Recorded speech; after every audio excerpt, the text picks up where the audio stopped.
오늘 이 시간에는 함께 읽으신 본문의 말씀 요한복음 1장 29절에서 34절, 특별히 29절 말씀을 중심으로 예수님은 우리에게 누구신가, 예수님 시리즈 세 번째 말씀, 하나님의 어린 양이신 예수님에 대해서 잠시 말씀 나누며 은혜 얻도록 하겠습니다.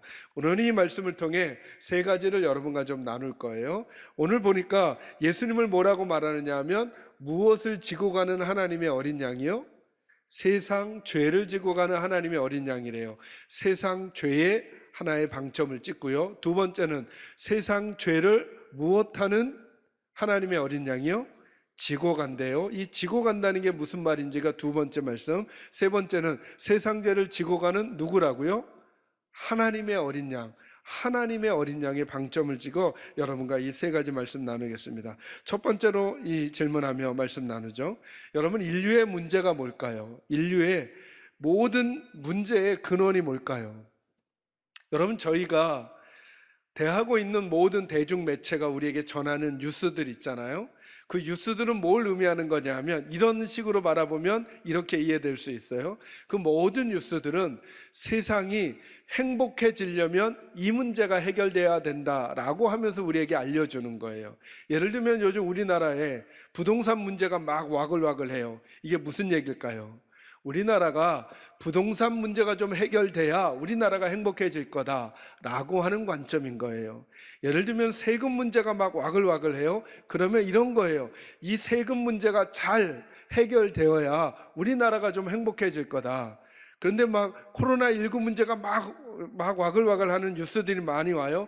그러면 어떤 관점을 우리에게 자꾸 주려고 하는 거냐면, 이 팬데믹 상황이 잘 해결돼야 우리가 행복해질 거야 라고 하는 답을 우리에게 은연중에 주고 있는 거거든요. 여러분은 세상을 살아가는 인류의 진짜 문제의 근원이 뭐라고 생각하세요? 성경은 뭐라고 선언하는 거냐면 이렇게 선언하는 거예요. 세상의 죄가 문제라는 거예요. 세상이 지적하고 있는 것들은 그 죄 때문에 발생된 현상에 불과하다는 거예요. 근데 세상은 자꾸 이 현상만 치료하려고 한다는 거예요. 부동산 문제를 해결하고, 세금 문제를 해결하고, 팬데믹 문제를 해결하고, 정치 제도를 해결하고, 사회 문화를 해결하면 우리가 정말 행복해질 거라고 이야기를 하고 있다는 거죠. 그러나 여러분, 제가 늘 우리가 이 세상을 분별할 때 사용하는 방법 알려드리잖아요. 과거를 한번 떠올려 보세요. 과거에도 세상이 무엇이 문제라고 얘기했나요? 지금 말했던 정치, 경제, 사회, 문화, 경제가 문제라고 이야기하고 거기에 해결점을 주려고 했어요. 그죠? 그런데 그 과거에 우리가 생각하는 세상의 유토피아가 이루어졌냔 말이죠. 안 되더란 말이죠.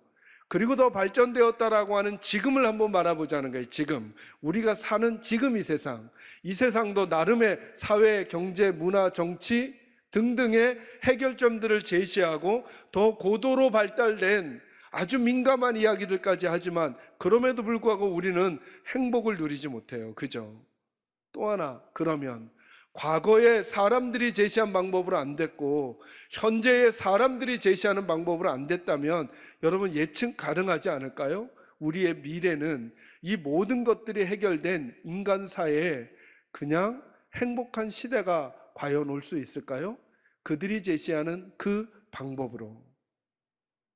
성경은 뭐라고 말하느냐면 이렇게 말하는 거예요. 아무리 사회제도와 정치제도와 문화제도와 경제제도가 바뀌어도 인류의 진짜 문제는 그것을 운영하고 있는 사람들이 지니고 있는 죄 문제가 근원에 있다는 거예요. 여러분, 성경 구절 한 군데 찾아가 보죠. 본문 표시하시고 이사야 59장 2절 말씀 한번 찾아보세요. 이사야 59장 2절 같이 읽을까요? 시작. 오직 너희 죄악이 너희와 너희 하나님 사이를 갈라놓았고 너희 죄가 그의 얼굴을 가려서 너희에게서 듣지 않으시게 함이니라. 아멘. 초반부를 집중하세요. 오직 너희 무엇이요? 죄악이 너희와 너희 누구 사이를, 하나님 사이를 갈라놓았다는 거예요.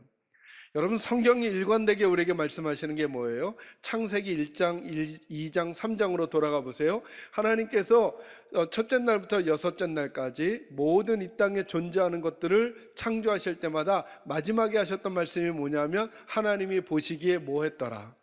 좋았더라 말씀하셨어요. 그리고 사람을 창조하시고 나서는 심히 좋았더라 이렇게 말씀하세요. 자, 이거를 한마디로 요약하면 하나님은 이 땅을 왜 창조하신 걸까요? 행복하게 하려고 창조하신 거죠. 그죠? 여기 심히 좋았다는 말, 그리고 복이 있다는 말, 그리고 예수님이 마태복음에서 말씀하신 복 있는 사람은 할 때 그 단어들이 다 같은 맥락의 단어들이에요. 그러니까 요약하면 이거죠. 하나님이 이 땅을 만드신 이유가 뭐냐면 이 땅을 행복하게 하려고 만들어 주신 거예요. 근데 왜 이 땅이 이렇게 불행이 가득한 곳이 되어버렸는가? 개인적으로도 그렇고 가정적으로도 그렇고 공동체가 그렇고 국가가 그렇고 국가들이 모여있는 이 세계가 왜 이렇게도 시끄럽고 어지럽고 난잡하고 힘들고 어려운 세상으로 바뀌었는가? 성경은 뭐라고 진단하느냐 하면 그건 사회 때문에, 경제 때문에, 문화 때문에, 정치 때문이라고 말하는 것은 거달기라는 거예요. 진짜 중요한 내면은 뭐의 문제라고요? 하나님과 우리 사이를 갈라놓은 우리의 뭐 때문에요? 죄 때문이라는 거예요. 그래서 이 죄 문제가 해결되지 않는 한 어떤 정치 제도가 있다고 할지라도, 맞아요, 어떤 부분에서는 그 정치 제도가 좋아 보이는 부분이 있는 것 같아요. 그런데 그 밝아 보이는 그면 반대편에 그 정치 제도에 아주 어두운 면이 있게 될 거라는 거예요. 어떤 경제제도가 새롭게 나와요. 그 경제제도는 아주 밝은 면이 있을 거라는 거예요. 이전에 점검하지 못했던 부분들이 점검되어 회복되는 부분이 있을 거라는 거예요. 그런데 그 경제제도의 또 다른 이면에는 그 전에 알지 못했던 또 다른 어둠이 있게 될 거라는 거예요. 그게 개인이면 개인, 그게 단체면 단체, 그게 공동체면 공동체, 국가면 국가. 그냥 단편적으로 이 땅에 존재하는 나라 중에 가장 행복해 보이는 나라라고 하는 나라를 선택하라면 여러분은 어느 나라를 선택하겠어요? 가장 강하고 물질적으로 부유한 나라, 미국을 선택하시면 그냥 이렇게만 추측해 보실까요? 그 나라에 어두운 면이 있을까요? 없을까요? 있겠죠. 가장 문화적으로, 정치적으로, 사회적으로 많은 나라들이 지향하고 있는 나라인 것 같지만 그 나라 안에도 그 모습이 있단 말이죠. 우리는 가끔 뉴스를 통해 듣죠. 그 사람이 그런 사람이 아니라고 했는데 알고 보니까 보통 사람도 하지 않을 일들을 해서 부끄러움을 당하게 되고, 그리고 그 자리에서 내어려온 일들을 우리는 수없이 보아왔어요. 자, 다른 사람의 이야기를 하려는 게 아니라 이제 그 이야기를 저와 여러분에게로 축소해 볼까요? 그 사람들은 그런데 우리들은 예외가 될 수 있을까요? 남의 이야기는 하기가 쉽지만, 평가하기가 쉽지만, 그럼 우리는 어떠한가요? 우리가 그 이야기를 통해서 배워올 수 있는 성경의 이야기 본질이 뭐냐 하면, 그렇구나, 국가의 문제가, 사람들의 문제가 죄 때문이, 죄가 근원에 있으니까 자꾸 무언가를 바꾸어도 그 안에 사람들의 죄성이 문제를 일으키는구나. 그러면 이제 우리에게도 적용해야죠. 내 삶에, 우리 가정의 삶에 자꾸 어떤 불화와 다툼과 아픔과 갈등과 뭔가 온전치 않음이 있으면 이 현상들이 자꾸 일어나서 우리는 그 현상들만 해결하려고 하는데, 진짜 우리 안에 있는 하나님 앞에서 늘 죄를 아파하고 죄를 씻어내는 일들이 우리들에게서 중지되어 버렸기 때문에 이런 일들이 자꾸 발생하는 것은 아닌가 점검해 볼 필요가 있다고 하는 것입니다. 우리 인생도 그렇다는 거예요. 우리 인류의 진짜 문제는 죄라는 거예요. 그래서 하나님 앞에 저와 여러분 개개인이 죄를 민감하게 다뤄야 된다는 거예요. 예레미야서에서는 뭐라 그랬냐면 만물보다 부패한 것이 사람의 마음이래요. 여러분, 우리가 썩은 음식을 대하거나 혹은 안 좋은 냄새가 나는 곳에 나면 인상이 써지잖아요. 그것보다 제일 강한 인상이 써지는 게 우리들의 마음이라는 거예요. 우리는 좋은 태도를 보이다가도 순식간에 나쁜 마음을 먹기도 하고, 선한 척 하다가도 순식간에 우리들의 악의를 드러내기도 하고, 그렇지 않은 척 하다가도 그럼을, 혹은 위기 상황이 되면 바로바로 거짓을 진짜처럼 꾸며내기도 하고, 온갖 합리화와 혹은 비방의 이유들을 끄집어내 남을 공격할 줄들 아는 그 모든 것들을 만들어내는 가장 인상 찡그릴 수 있게 만드는 것이 우리들의 마음이라는 거예요.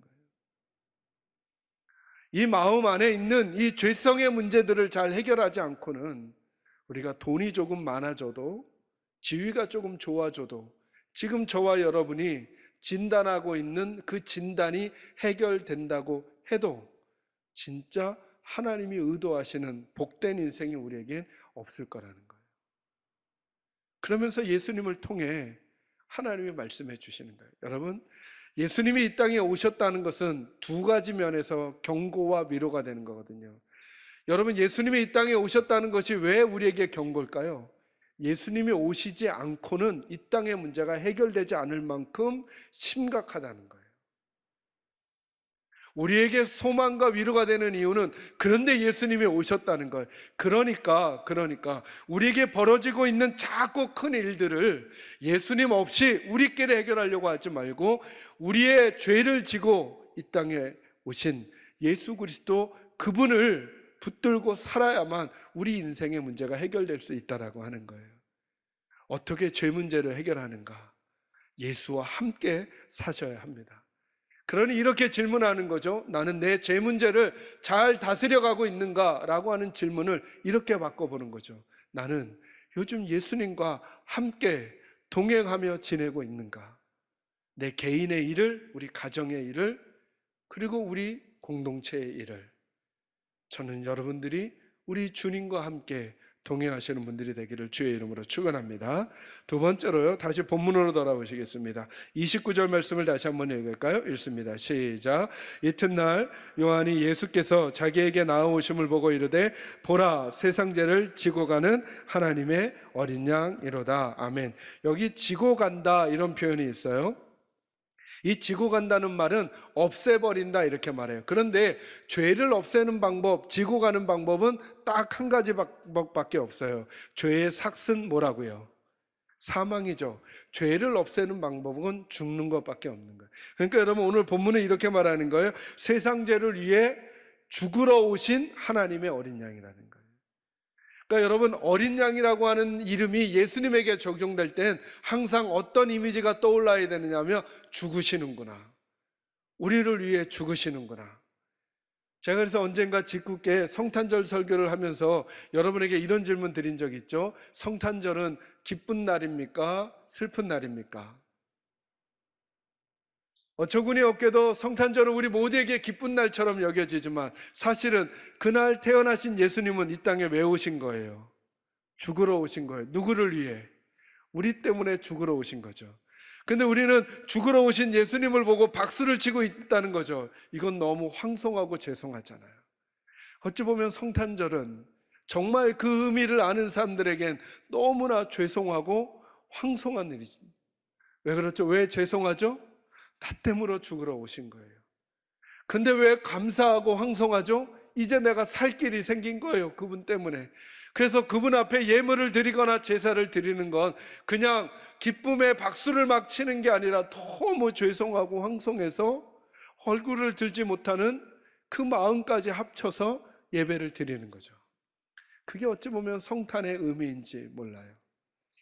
그래서 고린도전서 5장 7절 그리고 계시록 5장 12절 13절 여러 곳에서 어린 양을 설명할 때는 항상 죽임당하신 어린 양, 유월절에 희생되신 어린 양이라는 표현이 따라가요. 이 어린 양이라는 것은 순결하고 아주 이렇게 흰색의 예쁘장한 그 모습을 말하려는 게 아니에요. 그의 운명이 뭐하게 돼 있다는 거예요. 죽게 되어 있다라고 하는 거예요. 누구를 위해서? 우리를 위해서.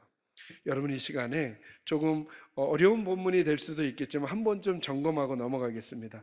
레위기 제가 읽어가며 설명할게요. 여기 레위기 1장부터는 어떤 말씀이 있느냐 하면 하나님께서 이스라엘 백성들에게 그들의 근원이 되는 문제인 죄를 용서받는 방법을 위해서 제사 제도를 주신 내용이 나와요. 그래서 어떻게 제사를 드리는지를 설명하는 내용이 있는데요, 제가 읽고 설명하겠습니다. 1절부터 읽어갑니다. 여호와께서 회막에서 모세를 부르시고 그에게 말씀하여 이르시되 이스라엘 자손에게 말하여 이르라. 너희 중에 누구든지 여호와께 예물을 드리려거든 가축 중에서 소나 양으로 예물을 드릴지니라. 그 예물이 소의 번제이면 흠이 없는 수컷으로 회막문에서 여호와 앞에 기쁘게 받으시도록 드릴지니라. 그는 번제물의 머리에 안수할지니 그를 위하여 기쁘게 받으심이 되어 그를 위하여 속죄가 될 것이라. 그는 여호와 앞에서 그 수송아지를 잡을 것이요 아론의 자손 제사장들은 그 피를 가져다가 회막문 앞 제단 사방에 뿌릴 것이며. 아멘. 거기까지 읽고요. 그러니까 죄 용서를 받으려면 죄를 지은 사람이 누구를 데려와야 된다는 거예요. 소나 양이나 염소를. 그런데 주로 이제 많이 상징화된 게 양이거든요. 양을 데리고 와야 돼요. 근데 양에게 조건이 있죠. 뭐가 없어야 된다고요? 흠이 없어야 된다고요. 양을 데리고 와서 이제 안수하는 거예요. 누가 안수할까요? 제사장이 하는 게 아니라 죄를 지은 사람이 안수하는 거예요. 안수의 의미는 이쪽의 것이 이쪽으로 전가된다는 거예요. 원래 죄를 누가 졌어요? 죄인이. 그런데 안수하는 순간 죄가 양에게로 넘어가는 거예요. 원래는 죄인이 죽어야 하지만 이제 죄가 누구에게로 갔어요? 양에게로 갔으니까 양이 죽어야 되는 거예요. 더 중요한 질문. 그 양을 제사장이 죽일까요? 죄인이 죽일까요? 우리는 제사장이 죽이는 줄 알아요. 아니요. 제사장이 죽이는 게 아니라 본문 잘 보세요. 여기 4절에 보니까 그가 누굴까요? 양을 데리고 가는 죄인이에요. 그는 번제물의 머리에 안수할지니 그를 위하여 죄인을 위하여 기쁘게 받으심이 되어 그를 위하여 죄인을 위하여 속죄가 될 것이라. 그가 누구예요? 죄인은 여호와 앞에서 그 수송아지를 뭐 할 것이요? 잡을 것이요. 누가 죽여요? 죄인이 죽이는 거예요. 자, 이제 그 상황을 한번 생각해 보세요. 이스라엘 사람들은 죄를 지을 때마다 흠없는 양을 데리고 가야 했어요. 그리고 그 양에게 안수하고 자기 죄를 전가시키고 누가 죽여요? 자기가 그 양을 죽여야 했던 거예요. 여러분, 여기 우리 마음 여린 권사님들 그 생각 떠올려 보세요. 여러분들이 죄를 지으셨잖아요. 그러면 어린 양을 데리고 와서 여러분이 안수하고 여러분이 칼을 들어 그 양을 죽여야 해요. 이게 쉬워요, 어려워요? 너무 어렵죠, 그죠? 여러분들은 바퀴벌레 한 마리도 못 죽이시잖아요. 근데 그 양을 칼을 들어 각을 뜨고 죽여야 하는 거예요. 그래서 이스라엘 백성들은 그때마다 처절하게 느끼는 거예요. 내 죄가 이렇게 치열하고 이렇게 어렵고 이렇게 힘든 일이구나. 그러니 그 제사를 드리면서 무슨 생각을 하냐 하면 다시는 뭐 하지 말아야 되겠다. 죄 짓지 말아야 되겠다. 왜? 내가 죄를 지으면 또다시 누구를 데리고 와야 돼요? 흠없는 양을 데리고 와 이 양을 죽이는 일을 또 해야 하니까 그걸 겪고 돌아가는 자리가 예배의 자리인 거예요. 예수님을 누가 죽였을까요? 로마 병정이? 아니면 유대인들이? 이 성경의 예표에 따르면 예수님은 누가 죽인 거예요? 죄인인 저와 여러분이 십자가에 단 거예요. 그래서 우리는 매 주일 때마다 뭘 확인하는 거냐 하면 십자가를 바라보면서 십자가의 날 위에 죽으신 예수님이 아니라 십자가의 날 위에서 내가 예수님을 십자가에 매단 증인이, 그 범인이 나임을 인정하고 내가 가지고 있는 내 시간, 내 물질, 내 건강, 내 재능, 이 모든 것들은 이제부턴 예수로만 의미가 있어진다라고 하는 사실을 확인하고 그 확인한 사람들이 다시 세상으로 나가는 자리가 이 예배의 자리인 거죠. 혹시 우리 사랑하는 집사님, 권사님들 중에 십자가 목걸이를 하셨다면 혹은 귀걸이를 하셨다면 이제부터는 이 생각이 있으셔야 해요. 아, 나는 예수를 죽인 그리고 예수 때문에 살아난 사람입니다 라고 하는 징표로 십자가를 걸고 십자가를 달고 있는 거죠. 그 예수가 우리를 살리신 것입니다. 예수의 죽으심으로 우리가 살아난 것입니다. 그것이 오늘 세례 요한이 고백하고 있는 세상 죄를 지고 가는 하나님의 어린 양이라는 거예요. 예수님은 우리의 모든 것 되시는 거예요. 예수님은 그냥 우리들보다 더 훌륭해서 우리가 따라가야 할 모델이 아니라 예수님은 예수님의 생명을 주시고 우리를 살리신 분이에요.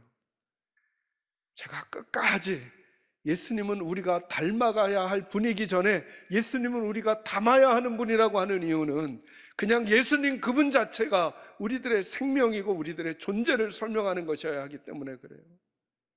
예수님은 위인이라고 설명할 수 없어요. 예수님은 그냥 우리의 생명이에요. 우리의 죄를 지시고 우리가 십자가에 달리게 하신 그 예수를 다시는 못 박지 않겠다고 다짐하며 결심하는 자리가 이 예배의 자리이고 기도의 자리이고 찬송과 말씀을 듣는 자리이거든요. 그럼 우리들이 또다시 이 자리를 일어나 죄에 지지 말고 악으로 선을 이겨내는 싸움을 하시다가 지치시거든 다시 주님 앞에 나와 그 은혜 받고 돌아가 다시금 그 자리에서 하나님의 백성답게 살아가는 이들이 저와 여러분이 되기를 주의 이름으로 축원합니다. 마지막 세 번째요. 그런데 그 예수님이 누구시라고요? 세상 죄를 지고 가는 누구의 어린 양? 하나님의 어린 양이라. 이 말이 무슨 뜻일까요? 예수님만이 하나님이 보내신 어린 양이라는 거예요. 이스라엘 백성들은 죄를 지으면 어린 양을 잡았어요. 그리고 가서 죄를 지으면 또 뭐가 필요해요? 어린 양이 필요하죠. 또 죄를 지면요 또 어린 양이 필요해요. 그래서 하나님께서 안 되겠구나, 저 동물 어린 양으로는 안 되니까 이제 내가 내 양을, 하나님의 어린 양을 보내줘야 되겠구나. 그래서 그들이 다시는 또다시 제사를 지내지 않아도 되게 예수 한 번 영접하면 그것으로 하나님의 백성으로 거듭나 살아갈 수 있도록 하나님이 보내주신 어린 양이 딱 한 분밖에 안 계시다는 거예요. 그분이 누구라는 거예요? 예수님이라는 거예요. 그러니까 여러분, 어떤 이단 종교도 어떤 사이비 종교도 내가 예수요, 내가 보혜사요 하는 사람들이 있으면 그 말은 다 거짓말인 거예요. 아무리 사탕발림으로 말해도 다 거짓말인 거예요. 하나님이 보내주신 하나님의 어린 양은 한 분밖에 없어요. 그분은 누구셔요? 예수님이세요. 뽑을 수 없어요. 공자님도 안 돼요. 부처님도 안 돼요. 마호메트도 안 돼요. 왜요? 왜 우리들 가운데 뽑을 수 없을까요? 사람 중에 의인은 없나니 하나도 없대요. 여러분이 생각하는 가장 선한 위인이 누구예요? 그들 모두 어두운 면이 있어요. 그들 모두 그들의 죄를 지고 가는 하나님의 어린 양이 필요한 존재죠. 부처님도 공자님도 마호메트도 그분들이 훌륭한 면이 있을 거예요. 그러나 그들은 훌륭한 면과 함께 훌륭하지 않은 면이 같이 있는 분들이에요. 그래서 하나님께서 사람들 중에서 뽑을 수가 없었던 거예요. 요한복음 3장 16절, 그래서 이해가 되죠. 하나님이 세상을 이처럼 사랑하사 독생자를 어떻게 하셨다고요? 뽑았으니 아니면 주셨으니. 주실 수밖에. 왜요? 우리 가운데 뽑을 자가 없어요. 뽑을 자가 없어요. 그래서 하나님께서 예수님을 하나님의 어린 양으로 오직 예수님만을 주신 거죠. 마지막 성경 구절 하나 찾고 말씀 마무리합니다. 사도행전 4장 12절 말씀 찾아보겠습니다. 펜이 있으신 분들은 밑줄을 쳐놓으셔도 좋겠습니다. 같이 읽을까요? 시작. 다른 이로서는 구원을 받을 수 없나니 천하 사람 중에 구원을 받을 만한 다른 이름을 우리에게 주신 일이 없음이라 하였더라. 아멘. 말씀 그대로 믿으시기 바랍니다. 다른 이로서는, 예수님 외에 다른 이로서는 구원을 받을 수 없나니 천하 사람 중에 구원을 받을 만한 다른 이름을, 예수님 말고 다른 이름을 우리에게 주신 일이 있다 없다? 없다고 말씀하셨어요. 그가 누구든 간에 예수님만이 하나님의 어린 양이세요. 오늘 세례 요한이 고백합니다. 세상 죄를 지고 가는 하나님의 어린 양이 바로 우리 예수님이시라고. 저와 여러분은 그 예수를 믿는 사람들이고 그 예수님 때문에 변함없는 하나님 자녀의 신분이 우리에게 주어졌음을 믿으시고 그 어떤 것에서 여러분의 시선 빼앗기지 마시고 그 하나님의 어린 양을 우리에게 주신 아버지 하나님이 아들을 아끼지 아니하시고 우리에게 주셨거늘 다른 것을 주시지 않겠느냐 하나님 말씀하시는 그 하나님의 말씀 담대히 마음에 품고 그 하나님 신뢰하는 믿음으로 여러분의 상황이 좋든 그렇지 아니하든 여러분의 표정과 태도, 자세 흐트리지 말고 주님 백성답게 살아가시는 은혜가 저와 여러분 모두에게 꼭 있기를 간절히 소망합니다.